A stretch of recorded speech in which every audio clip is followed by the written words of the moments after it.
pensé en algunas ideas. Y entre esas ideas,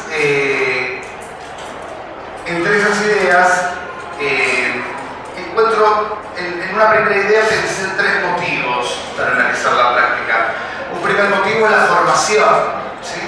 Digo, la formación, con lo cual vamos a retomar un poco más adelante, pero la formación tiene que ver con esta cuestión de poder seguir capitalizando conocimientos que me permitan crecer en el hacer, en mi hacer cotidiano. Un segundo motivo, como una herramienta para hacer progresar la acción, es decir, yo pienso la práctica para mejorar el resultado de la práctica, lo cual hace progresar la acción que significa la práctica. Un tercer motivo sería la investigación. ¿Sí? La investigación. El tercer motivo para pensar la revisión de la práctica sería la investigación. ¿Sí?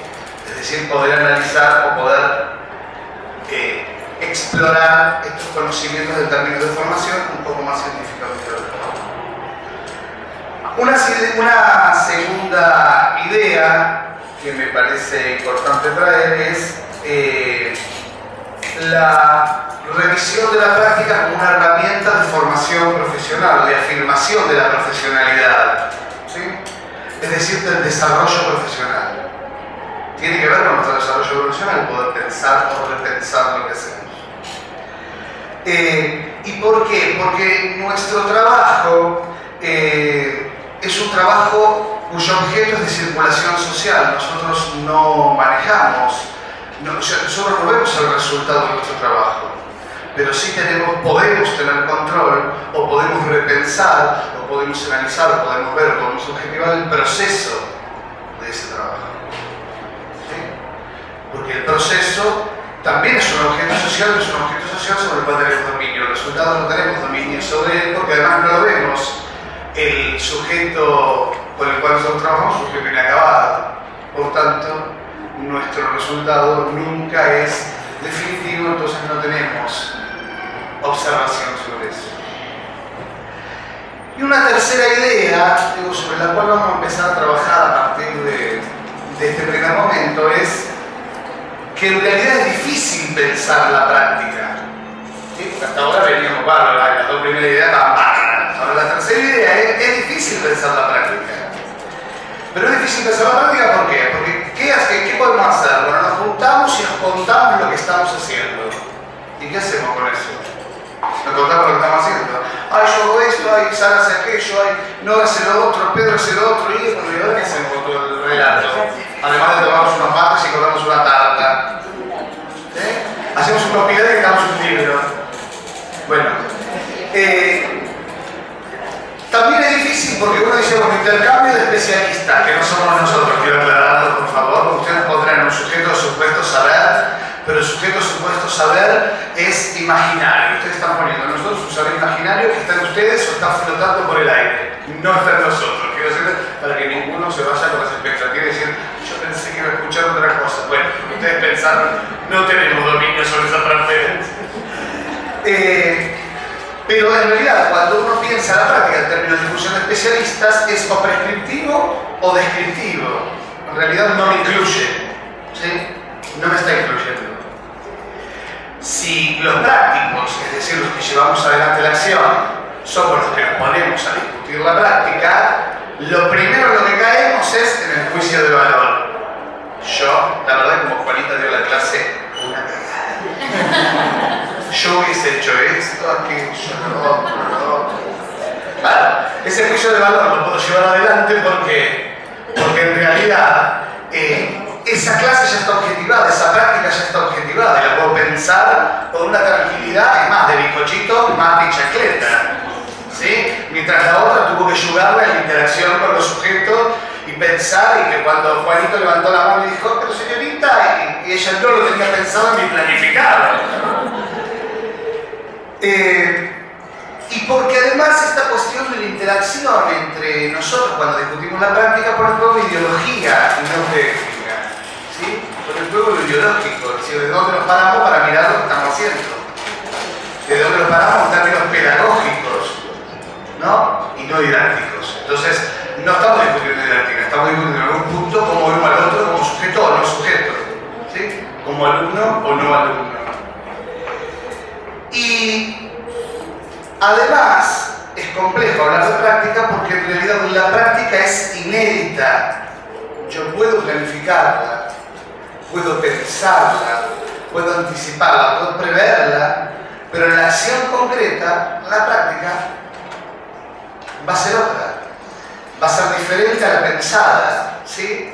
Porque el pensamiento es cuando yo en casa de mate y bizcochito, ustedes verán por qué le hablo de los bizcochitos. Se dan cuenta que este cuerpo no lo tengo, yo pienso tanto en mate y bizcochito, llega a los 110 kilos. Pero la idea es, no soy gordo, soy intelectual, es cierto.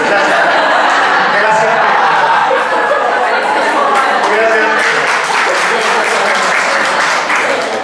Y en este pensar, en esta ida y vuelta que masticación permanente del bizcochito y de pensar la práctica, a veces pienso en ese sujeto con el cual voy a trabajar y a veces no pienso en ese sujeto o pienso en un sujeto ideal, ¿sí? Me la pasó los datos, en este supuesto alumno ideal, homogeneizado, por supuesto, y no heterogéneo como el que tengo.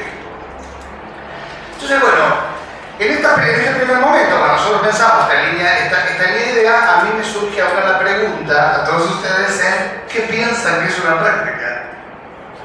¿Qué piensan que es una práctica? De algunos, por favor, porque tenemos un solo micrófono. El hacer cotidiano, lo que llevamos a cabo en la escuela. ¿Puedo decir algo sobre? A mí me pasó que sobre reflexionar la práctica es muy interesante, pero es un trabajo solitario el nuestro. Nosotros De eso vamos a hablar. En el aula. Y a mí me enriqueció mucho el profesorado. Cuando vos tenés las prácticas docentes, que por ahí estás con 4 o 5 docentes, que vos con todos tus sentidos en el aula no podés tener la capacidad que tiene el otro de verte de afuera. Entonces te dice, che, viste cuando vos saliste creyendo que eras un capo, y te dice, viste cuando hiciste esto. Y digo, en el aula nosotros no lo podemos tener eso, porque nosotros hacemos todo lo que tiene que ver con el quehacer y no nos podemos observar de afuera. Entonces creo que esto también es muy enriquecedor, la mirada del otro. Sí, de todas maneras, por eso ella puede ayudarme con esto, digo, en lo transferencial y contratransferencial, digo, en esta cuestión de sujeto supuesto saber, digo, uno se puede transformar en un omnipotente en relación a lo que el otro puso o en un incompetente, digo, a ver. Y esto no es algo que podamos manejar nosotros, es algo que pueda manejar que lleva a la práctica. Es algo que le va a pasar al sujeto que idealizó el sujeto supuesto saber, digo, que pensó a vos, el gran profesor, y que me dijo, pero yo esperaba otra cosa. Bueno, lo que vos esperabas era un problema tuyo, en realidad esto es lo que yo hago, ¿sí? Digo, y nosotros discutimos la práctica a partir de la acción, porque digo, no discutimos la práctica a partir de la hipótesis que tiene el otro sobre lo que nosotros vamos a hacer. ¿Estuve bien? Sí, en realidad una práctica es la acción, pero una práctica en realidad es la idea que yo tengo sobre una acción, es la puesta en idea de una acción, y de ahí parte la práctica, no solo de la acción. Digo, esto tiene que ver también con una cuestión marxista, si se quiere, digo, acción o pensamiento, digo, la acción lleva al pensamiento, sí, es acción y es idea al mismo tiempo, ¿sí? Porque si no lo pienso de esa manera, no solo la ejecución de la práctica, no, también lo que pensé y no lo llevé adelante porque tomé la decisión de no llevarlo, forma parte de la práctica. En realidad implica la práctica la transformación de la realidad, ¿sí? Implica poner en actividad a un sujeto, que puedo ser yo, y a otros sujetos que son los alumnos con los que nosotros trabajamos. ¿Sí? Sí.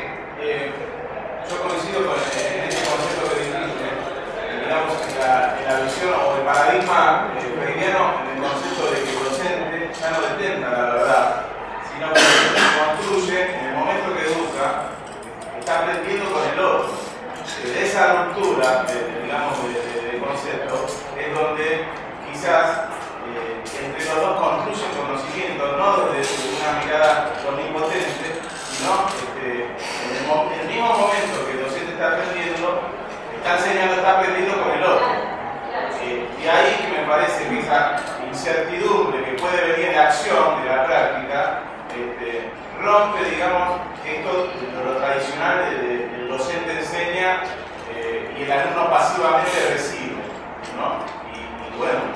digamos, de esto creo que la idea tuya es este concepto por ahí de hegeliano, que es el verdadero, lo verdadero está en el devenir, ¿no? En lo que va a venir, en la construcción de la problemática que se viene con una pregunta, por ejemplo, ¿no? Con la problematización digamos, de lo que surge ahí en el núcleo de nuestra clase, en este caso por ahí el aula o el padre, ¿no? ¿Tu nombre?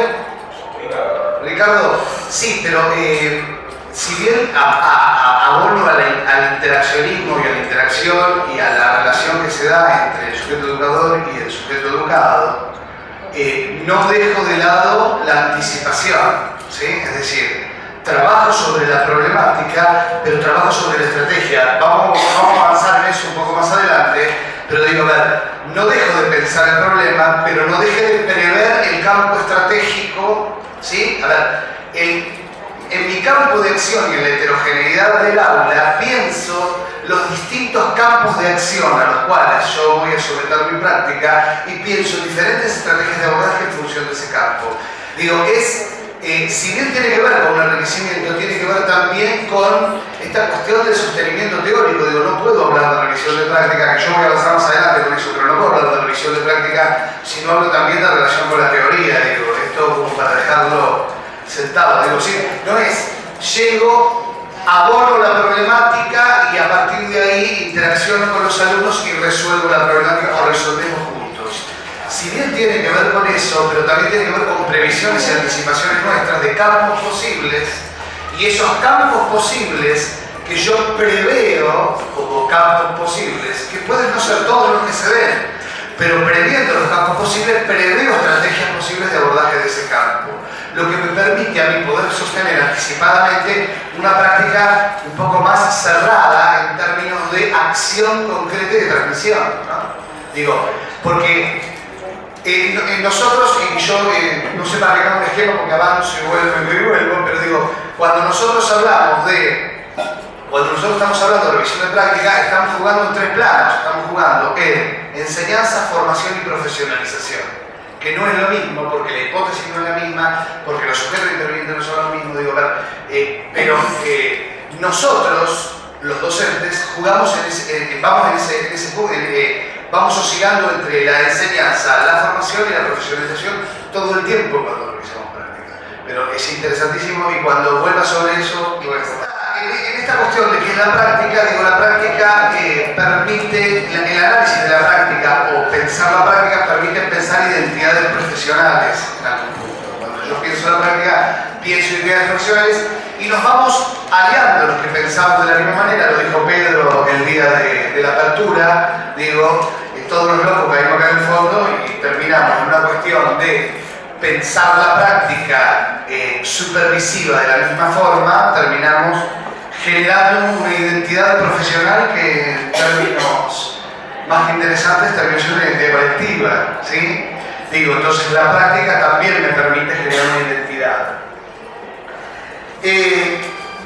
Lo que me parece importante cuando analizo la práctica es pensar la práctica en el sentido de la actividad que desencadena en un otro, ¿sí? Porque si la pienso solo en lo que yo estoy pensando y lo que yo estoy haciendo, estoy perdiendo al otro como punto de vista de esa práctica. Entonces, pensar la práctica, no solo pensar lo que yo preví o lo que yo anticipé en términos de planificación o en términos de posibles campos de acción, sino también pensar en la acción o la actividad que va a ejercer en el otro como sujeto.